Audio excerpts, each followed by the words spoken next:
Bismillahirrahmanirrahim. Assalamu alaikum students. My name is Abdurrahman and I am your biology teacher. इस session में मैं आपको पढ़ाऊंगा सेल मेम्ब्रेन. सेल मेम्ब्रेन क्या चीज़ है, उसके केमिकल कंपोजिशन, उसकी स्ट्रक्चरल कंपोजिशन और उसके फंक्शंस. तो डिटेल देखते हैं वाइट बोर्ड पे. So what do you think how you can define the cell membrane? सबसे पहली चीज़ ये है कि आप सेल मेम्ब्रेन को डिफाइन किस तरह से करेंगे. तो सेल मेम्ब्रेन को बहुत ही आसान तरीके में आप डिफाइन कर सकते हैं कि cell membrane itself is the outermost boundary of animal cell and it lies next to the cell wall in plant cells. तो एक ये सबसे आसान तरीका है इसको डिफाइन करने का. इसको मैं आपके लिए लिख रहा हूं यहां पे. It is the outer most boundary in animal cell and it lies next to the cell wall in plant cells, bacterial cells and fungal cells. So this is the way कि आप इसको define कर सकते हैं. Cell membrane एक और तरीके से, एक बहुत टेक्निकल वे में इसको हम डिफाइन करें अगर, so this is the outermost living layer of all of the living cells. अभी यहाँ पे मैंने mention किया है definition के अंदर कि in the plant cells, in the bacterial cells as well as in the fungal cells. तो ये तीनों types के जो living organisms हैं, they have a cell wall. Plants में the cell wall is made up of cellulose. The bacterial cells, they have the cell wall of peptidoglycan. And the fungal cells, they have the cell wall of chitin. अब ये तीनों चीज़ें जो हैं, they are dead outer layers. तो इस वजह से the cell membrane is the outermost living layer of all of the living cells. All right? So इसी वजह से इसको हम एक और नाम दे देते हैं यहाँ पे. The cell membrane is also known as plasma membrane. Or sometimes it is also referred to as plasma lemma. After the definition, the next step is about the discovery of the plasma membrane. कि plasma membrane discover किसने किया? तो plasma membrane की discovery के point of view से आपको एक नई बात मैं बताने लगा हूं यहाँ पे, और वो क्या है कि the plasma membrane was discovered before the invention of compound microscope. Compound microscope की invention से काफी अरसा पहले दो Swiss botanists हैं. One of them is Carl Nageli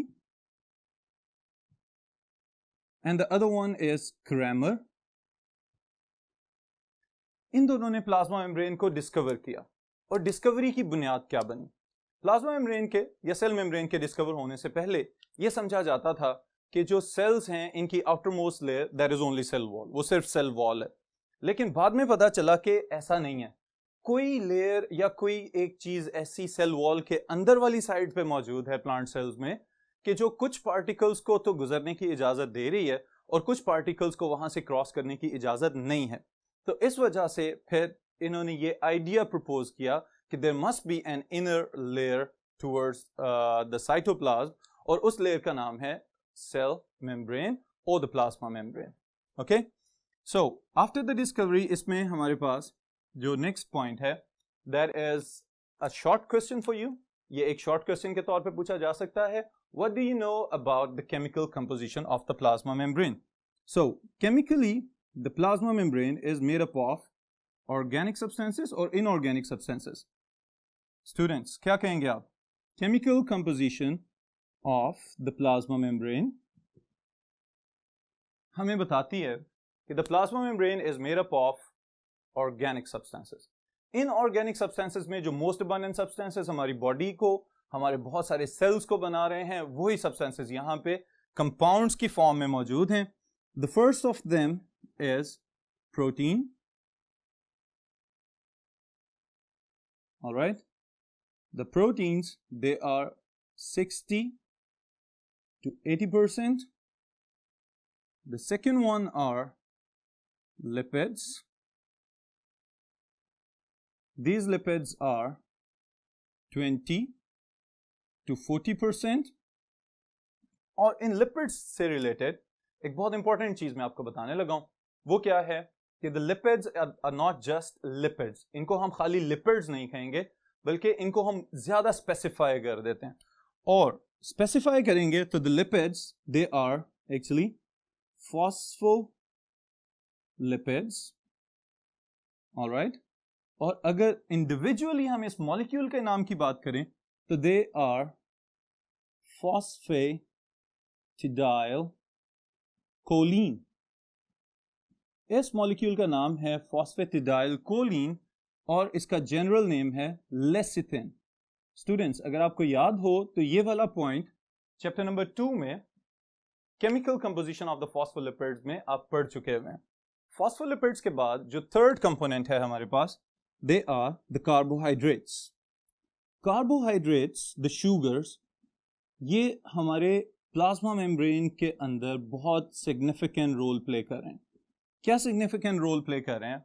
इसके लिए पहले मैं आपको लेके जाता हूं इसकी मॉडिफाइड मॉलिक्यूल्स के ऊपर.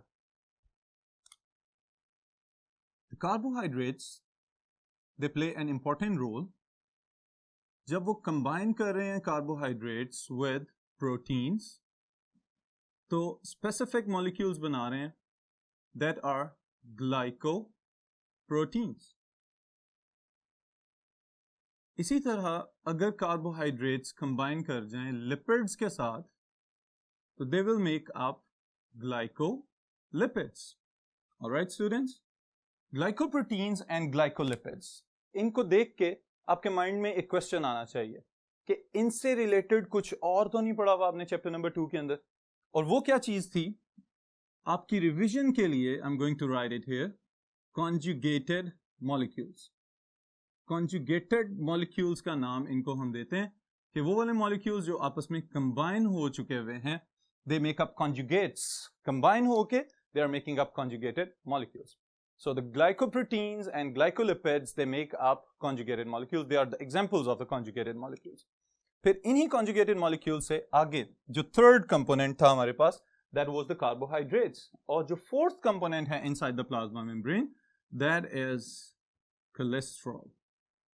अब cholesterol क्या कर रहा होता है plasma membrane के अंदर? ये एक बड़ा important question है. So what is the role of the cholesterol inside the chemical composition as well as in the structural composition of the plasma membrane?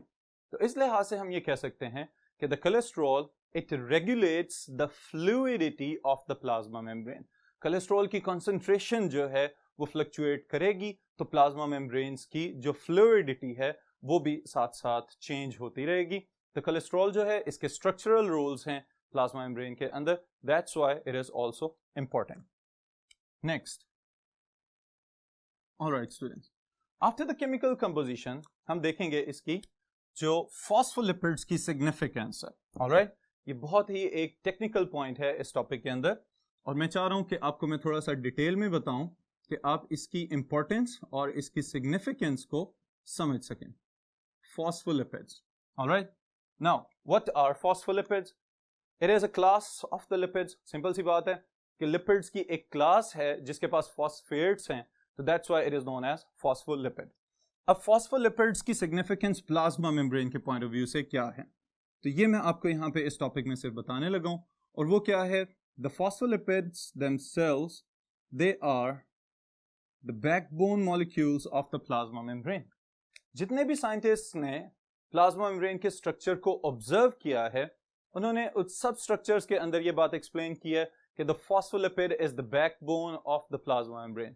किसी भी सेल की मेम्ब्रेन या सेल के इंटरनल कंपोनेंट्स जो ऑर्गेनेल्स हैं उनकी membranes के अंदर जो बेसिक मॉलिक्यूल है that is the phospholipid itself. और फॉस्फोलिपिड का केमिकल नेम मैंने आपको बताया था, क्या नाम था इसका? That is phosphatidyl choline. Alright, और जनरल नेम है उसका lecithin. So the phospholipid itself is made up of two parts. ऊपर वाला हिस्सा जो आपको नजर आ रहा है that is known as polar head. Alright, The second part is non-polar tail. Polar head and non-polar tail. अब polar head या non-polar tail की structural significance क्या है? The head itself is hydrophilic. Hydro, water, philic, loving, water attracting. ऐसे molecules कि जो पानी को attract कर रहे हैं, they are known as hydrophilic molecules. तो जो head है phospholipids का, that is a hydrophilic molecule. Itself, it is polar. All right. Tails जो हैं, they are made up of fatty acids. इनको हम fatty acid chain कह सकते हैं. These are the fatty acid tails. और इन tails की importance ये है, they are hydrophobic. Hydrophobia है इनको. Hydrophobia is what? Hydrophobic layers. These hydrophobic layers, they are water repelling, water hating. ये नफरत करते हैं पानी के साथ और इस वजह से इनको हम कह रहे हैं they are hydrophobic. So, polar head that is hydrophilic, non-polar tails that are hydrophobic. इस basic structure के साथ बहुत सारे phospholipid molecules जो हैं वो एक micelle structure बनाते हैं जैसा कि आपको यहाँ पे नजर आ रहा है. इस micelle structure के अंदर all of the phospholipids they are arranged in a specific organization. इनको एक खास किस्म की तरतीब के साथ यहाँ पे जोड़ दिया गया है. इस तरतीब के अंदर अगर आप गौर करें इस पे, all of the heads, the phospholipid molecule polar heads, the polar heads they are facing the aqueous medium. जहां जहां पे पानी है, सेल के बाहर भी पानी है, सेल के अंदर भी पानी है, सेल का जो साइटोसोल है, अंदर वाला साइटोप्लाज्म वाला हिस्सा, वो भी सारे का सारा पानी है. तो पानी को फेस करने के लिए the heads they are on the outside, वो बाहर वाली साइड पे भी हैं और अंदर वाली साइड पे भी हैं. लेकिन जो आपको टेल्स नजर आ रही हैं यहाँ पे, the tails are facing each other, वो एक दूसरे की तरफ हैं क्योंकि हाइड्रोफोबिक हैं. तो पानी को फेस करने के लिए हेड्स अंदर और बाहर वाली साइड पे मौजूद हैं और टेल्स जो हैं they are facing each other inside the core of the plasma membrane. जो प्लाज्मा मेम्ब्रेन का दरमियान वाला हिस्सा है वहां पे हाइड्रोफोबिक टेल्स मौजूद हैं. Okay, so this was an important thing क्योंकि जो फॉस्फोलिपिड्स हैं यही फ्लूइडिटी दे रहे हैं, यही बैकबोन बना रहे हैं प्लाज्मा मेम्ब्रेन की, तो बहुत इंपॉर्टेंट मॉलिक्यूल्स हैं ये स्ट्रक्चर के लिहाज से प्लाज्मा मेम्ब्रेन के अंदर. ऑलराइट, नेक्स्ट जो इसके बाद हमने देखनी है चीज, that is about the structural composition of plasma membrane.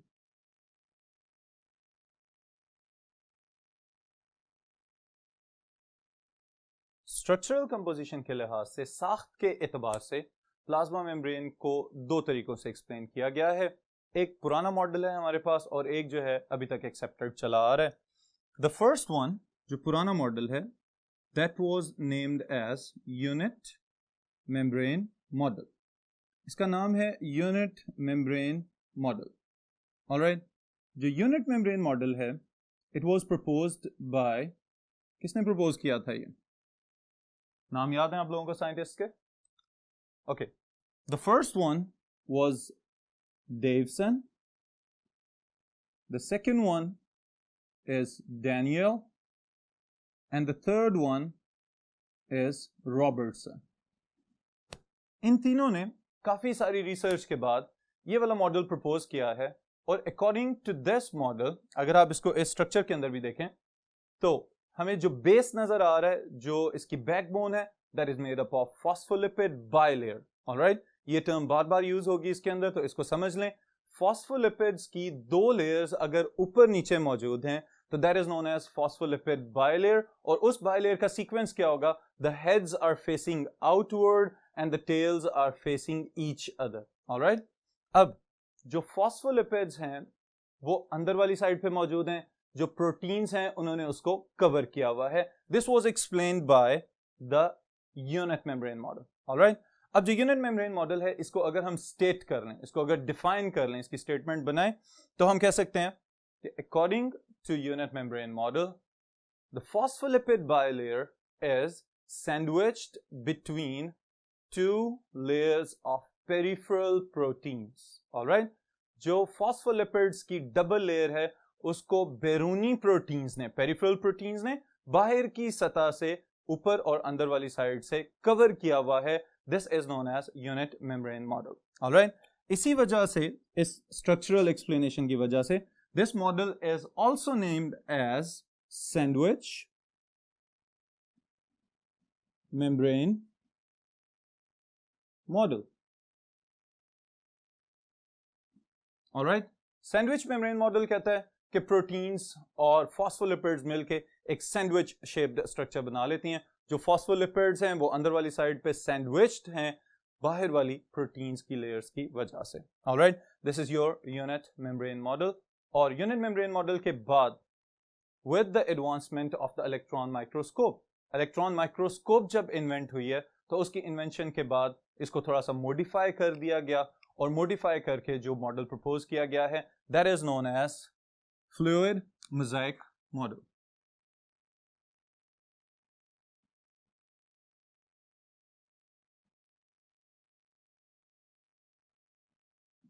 Who proposed the fluid mosaic model? Fluid mosaic model किसने पेश किया हुआ है, ये कौन बताएगा? Okay, so the fluid mosaic model was proposed by Singer and Nicholson.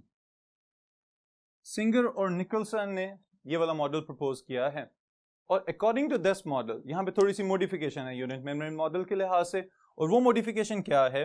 According to this model, अगर आप इसका स्ट्रक्चर देख रहे हैं, अब ये जो आपको 3 डायमेंशनल स्ट्रक्चर नजर आ रहा है, इस 3D स्ट्रक्चर के अकॉर्डिंगली हम इसकी स्टेटमेंट बनाने लगे हैं। और इसको गौर से देखें तो हमें पता चलता है the proteins are not continuous on the surface of the phospholipid bilayer. Phospholipid bilayer की सतह के ऊपर प्रोटीन्स मुकम्मल तौर पे कवर नहीं कर रही।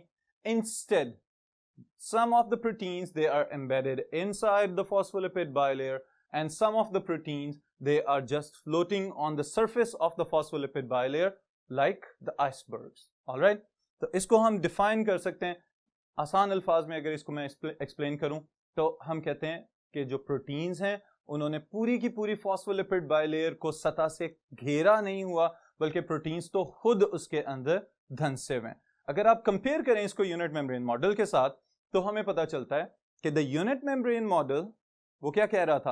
वो कह रहा था कि प्रोटीन्स ने पूरे फॉस्फोलिपिड बायलेयर को कवर किया हुआ है ऊपर और नीचे वाली साइड से। लेकिन यहाँ पे तो ऐसा नहीं है। यहाँ पे तो हमें पता चल रहा है कि प्रोटीन्स जो है वो खुद फॉस्फोलिपिड बायलेयर के अंदर धंसे हुए मौजूद हैं, जो कि हमें ये बताते हैं कि प्रोटीन्स ने पूरी लेयर को कवर नहीं किया हुआ। Functions of the plasma membrane.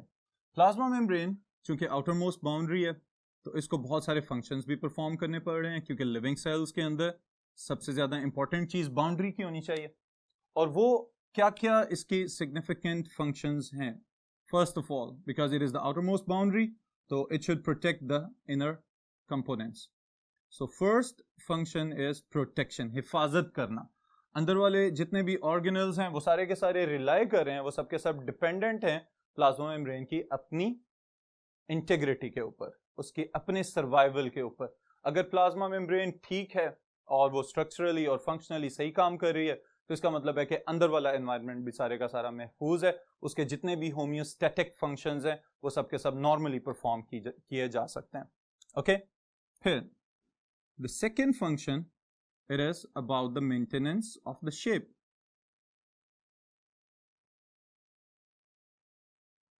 किसकी शेप को मेंटेन करने की कोशिश करेगा? Of the cell. Plasma membrane cell की अपनी शक्ल को एक मखसूस फिगर देने की कोशिश करता रहता है, ताकि प्लाज्मा मेम्ब्रेन की वजह से प्लाज्मा मेम्ब्रेन खुद फर्म रहेगी तो सेल की शेप भी मेंटेन कर ली जाएगी। The third and the most important function is transport. चीजें प्लाज्मा मेम्ब्रेन के आर पार जा रही हैं, बाहर से चीजें अंदर जा रही हैं, अंदर से चीजें बाहर जा रही हैं, तो एक्सटर्नल बैरियर के तौर पे इसको ये भी कंट्रोल करना पड़ता है। तो इस लिहाज से एक बहुत इंपॉर्टेंट शॉर्ट क्वेश्चन है आपका, why the plasma membrane is known as selectively permeable membrane और पार्शियली परमिएबल मेम्ब्रेन, कि इसको हम सेलेक्टिवली परमिएबल या पार्शियली परमिएबल मेम्ब्रेन क्यों कहते हैं? तो ये आपने याद रखना है, why it is known as selectively permeable membrane.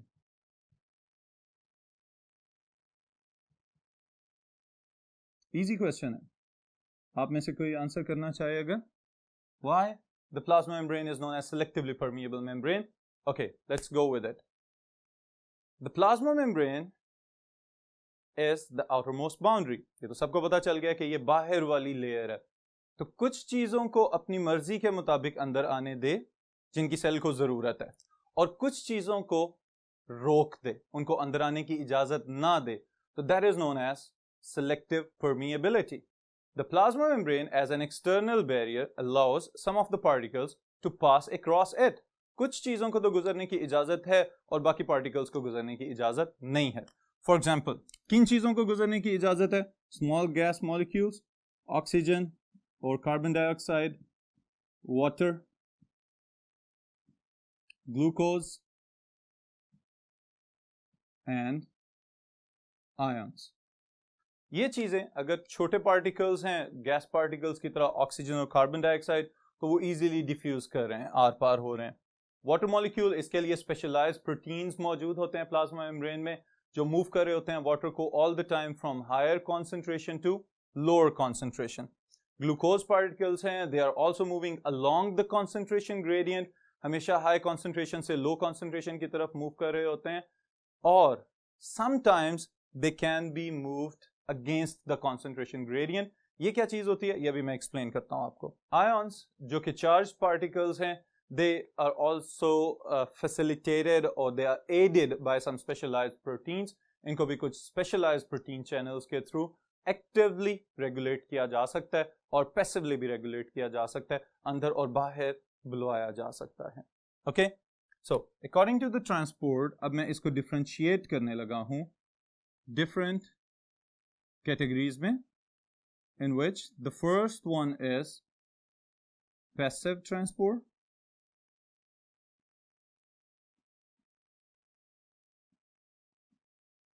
And the second one is called active transport. Okay, what is the difference between active transport and passive transport? क्या फर्क है इन दोनों के अंदर? Passive transport is number one. In this case, passive transport is the movement of particles from an area of higher concentration to an area of lower concentration along the concentration gradient without the expense of energy. All right? Passive transport में particles move कर रहे हैं ज्यादा इर्तिकाज वाली जगह से कम इर्तिकाज वाली जगह पे, लेकिन यहां पे किसी किस्म की कोई एनर्जी इस्तेमाल नहीं हो रही. ओके? एनर्जी इस्तेमाल किस फॉर्म में होती है सेल्स के अंदर? क्या ख्याल है आपका? Okay, the energy is in the form of ATP, adenosine triphosphate. Cells के अंदर जो एनर्जी करेंसी है that is adenosine triphosphate. Cells ने अपना कोई भी काम करवाना हो जहां पे एनर्जी खर्च होनी है, तो the energy currency is ATP. इस चीज को याद रखना है आपने. Okay, now there are two different types, basic two different types of passive transport. एक diffusion, दूसरी osmosis. All right, diffusion and osmosis. एक third type भी है that is sometimes related with the diffusion. इसको बोलते हैं facilitated diffusion.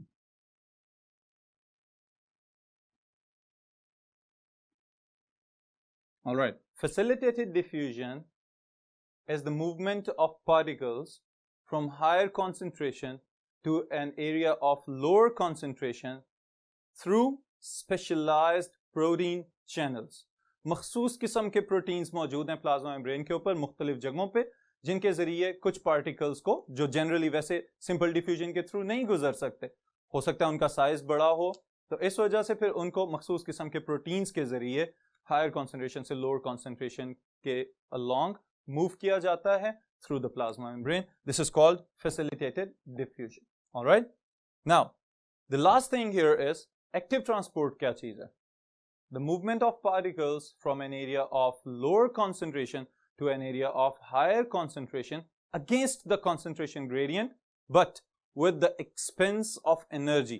अभी मैंने आपको बताया था कि एनर्जी हमेशा सेल्स किस फॉर्म में इस्तेमाल करते हैं, तो sales always use the energy in the form of ATP, adenosine triphosphate की फॉर्म में एनर्जी को इस्तेमाल किया जाएगा और पार्टिकल्स को मूव किया जाएगा from their lower concentration to their higher concentration. और इस कॉन्सेंट्रेशन के लिए हमारे पास बहुत अच्छी एग्जाम्पल है, the movement of minerals from the soil into the root hair cells. Okay, बहुत सारे मिनरल्स ऐसे हैं जो पहले ही रूट्स के अंदर बहुत ज्यादा कॉन्सेंट्रेशन में स्टोर्ड होते हैं, पहले से मौजूद है वहां पे, फिर भी सॉइल में से पार्टिकल्स को, मिनरल्स को, आयंस को उठा उठा के अंदर लाया जा रहा होता है, तो अगेंस्ट द कॉन्सेंट्रेशन ग्रेडियंट है, अंदर ज्यादा है बाहर कम है, तो कम वाली जगह से ज्यादा पे लाने के लिए एनर्जी खर्च की जाती है एटीपी की फॉर्म में, और पार्टिकल्स जो हैं वो सेल के अंदर आ जाते हैं।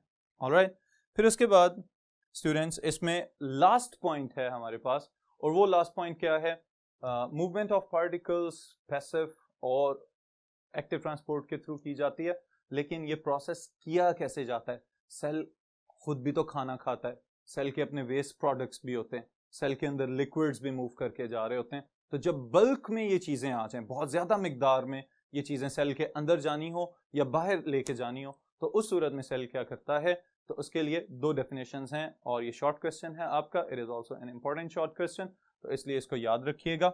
ऑलराइट, अभी मैंने आपको बताया कि अगर सेल ने बहुत ज्यादा बल्क में, बहुत ज्यादा मिकदार में कोई चीज साइटोप्लाज्म की तरफ, अंदर की तरफ मूव करवानी हो या साइटोप्लाज्म से बाहर निकालनी हो, तो उस सूरत में सेल किस किस्म के मूवमेंट्स करता है।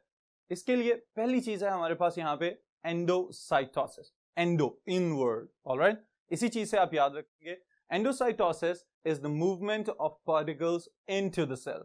कोई भी खाना, कोई भी ऐसा मिनरल, कोई भी ऐसा बड़ा पार्टिकल जिसको सेल ने अंदर लेके जाना है, तो उसके थ्रू जो काम किया जा रहा है प्लाज्मा मेम्ब्रेन के जरिए, that is endocytosis. Alright, endocytosis, it can be differentiated into two different types.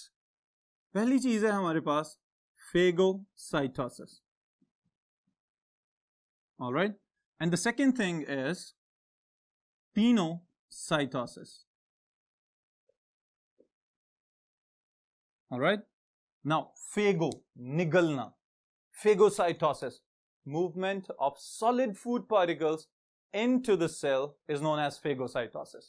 Alright, अगर बल्क में कोई सॉलिड फूड पार्टिकल्स आ गए और जरूरी है कि सेल को उसकी जरूरत है उस वक्त, तो प्लाज्मा मेम्ब्रेन उसके इर्द गिर्द एक वेसिकल बनाती है, प्रोट्रूडिंग मेम्ब्रेन, मेम्ब्रेन बाहर की तरफ निकलती है और फिर उसको निगल के अंदर ले जाती है और वो फूड वैक्यूल बन जाता है बाद में।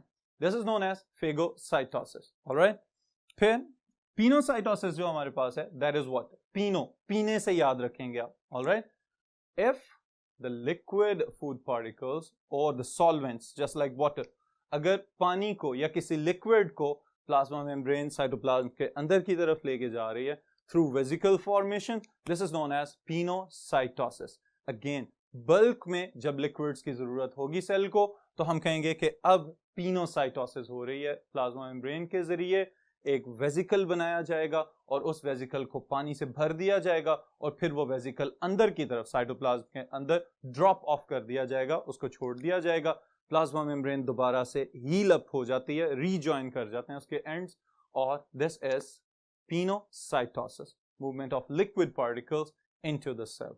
ऑलराइट, फिर अब जब खाना भी खा लिया और पानी भी पी लिया, तो फिर ये भी है कि कुछ वेस्ट प्रोडक्ट्स भी प्रोड्यूस होंगे, नाइट्रोजनस वेस्ट हैं या कुछ ऐसी चीजें हैं जो सेल डाइजेस्ट नहीं कर सका, they should be removed out of the cell, उसको अब सेल से बाहर निकालने की जरूरत है।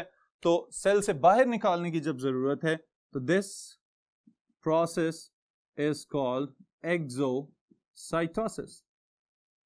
Exocytosis is what, the movement of particles out of the cell, the movement of waste products out of the cell. जितने भी इजाफी चीजें हैं, या तो ऐसा फूड है जो सेल हजम नहीं कर सका हुआ, या फिर कुछ ऐसे वेस्ट प्रोडक्ट्स हैं जो सेल के अंदर रहेंगे तो उसके लिए नुकसानदेह हो सकते हैं, उनको वहां से बाहर निकालना जरूरी है। This is known as exocytosis, the removal of the waste products और unneeded particles from the cytoplasm towards the external environment, this is called exocytosis. Alright, the last thing of today's session is what, एक आखिरी बात, और इसी सवाल पे आज मैं इस सेशन को खत्म करूंगा और फिर इंशाल्लाह ताला नेक्स्ट सेशन में मैं इसका जवाब एक्सपेक्ट कर रहा हूं कि आप लोग तलाश करके लाएंगे। After the formation of the vesicles, जब ये वेसिकल्स बन जाते हैं, तो इन वेसिकल्स की फॉर्मेशन के बाद प्लाज्मा मेम्ब्रेन डैमेज हो जाती होगी कहीं ना कहीं से, तो how the plasma membrane is sealed or healed after the formation of the vesicles.